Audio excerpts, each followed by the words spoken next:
I'm an American from New Jersey who visited Glasgow, Scotland to witness the next step forward for the city's rail network. The East Kilbride Suburban rail line is almost ready for electric trains. In this video, I'm going to take you for a ride. This train is for East Kilbride. The journey begins at Glasgow Central, the city's largest train station. It was easy to spot my train as it arrived at the platform.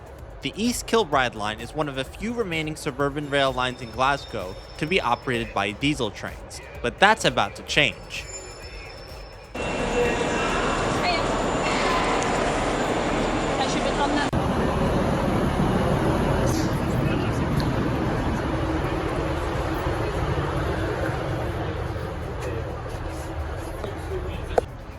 So, my first ride on the Sprinter. Basically all ScotRail trains I've seen so far have plugs. It's really nice. My phone is running low. As the train departs Central Station and crosses the River Clyde, I'll take a moment to introduce myself if you're new to my channel, J-Bahn. The meat of my content is a series called Transit and Planning, where I explore car-optional American suburbs, highlight the top 10 transit-accessible American amusement parks, and, more recently, explain how Pennsylvania transit advocates can learn from Perth, Australia. Today, I'm talking about the Glasgow Suburban Rail Line to East Kilbride. This is a branch off the Glasgow Southwestern Line.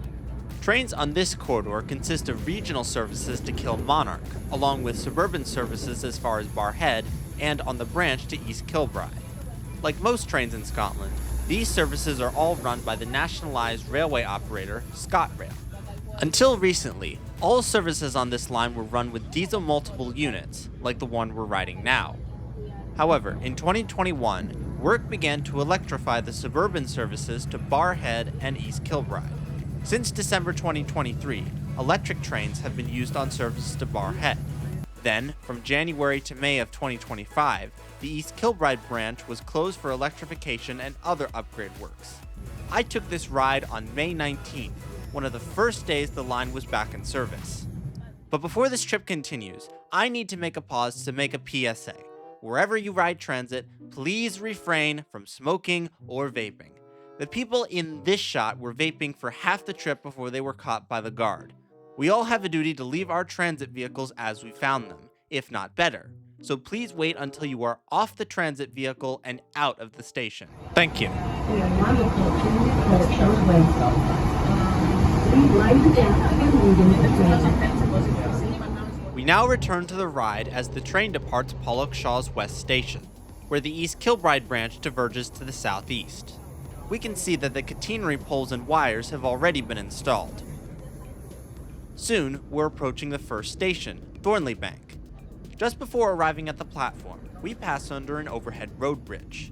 A fun piece of historical trivia is that this bridge once carried trams. I've included this historical footage of the station, courtesy of the YouTuber Tresselig1. This was filmed in 1959, shortly before the last tram ran in Glasgow, and shortly after diesel multiple units took over from steam trains. Almost 70 years later, diesel trains on this line are also being relegated to the history books.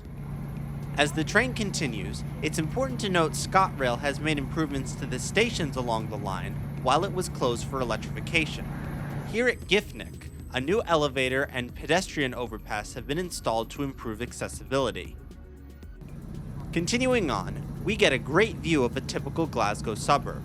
As shown by the walk score, this country knows how to build its suburbs to be compact, walkable, and transit accessible. Even so, it took a concerted community effort in the 1960s to prevent this line from being axed by Dr. Beeching.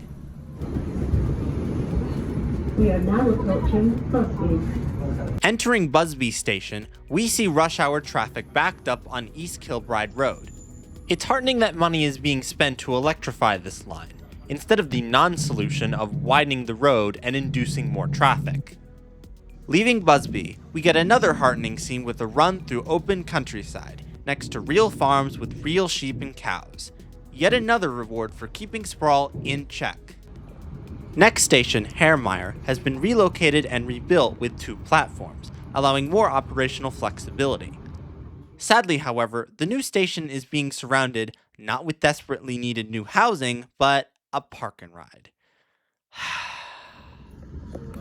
We are now approaching East Kilbride. Please mind the gaps when leaving the train. So that was a really good journey. I'm kind of glad I can't smell, because those diesel engines kind of do stink. There's a train going back to Glasgow Central. And with that, we reach the end of the line at East Kilbride. At one time, there were proposals to continue the line underground to the town shopping center and bus station. Unfortunately, this never happened because NIMBYs. Fortunately, the East Kilbride station we do have has gotten much better. A new station building, under construction during my visit, is now complete. I just hope that the toilet in the new station building is actually functional. Regardless, the upgrades are well worth it, because the station is surrounded by a dense, walkable neighborhood, with narrow streets, mid-block bump outs, and modal filters to prioritize people over cars. There's a lot here that North American cities and suburbs can learn from. And with electric trains set to pull into the station in December 2025, this will become an even better place to live. This will leave Glasgow with just one unelectrified suburban rail line.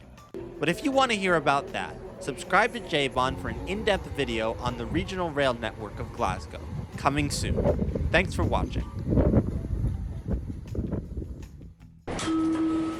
This is the end of the line for the J-Bahn today. Come ride with us again when we release new content.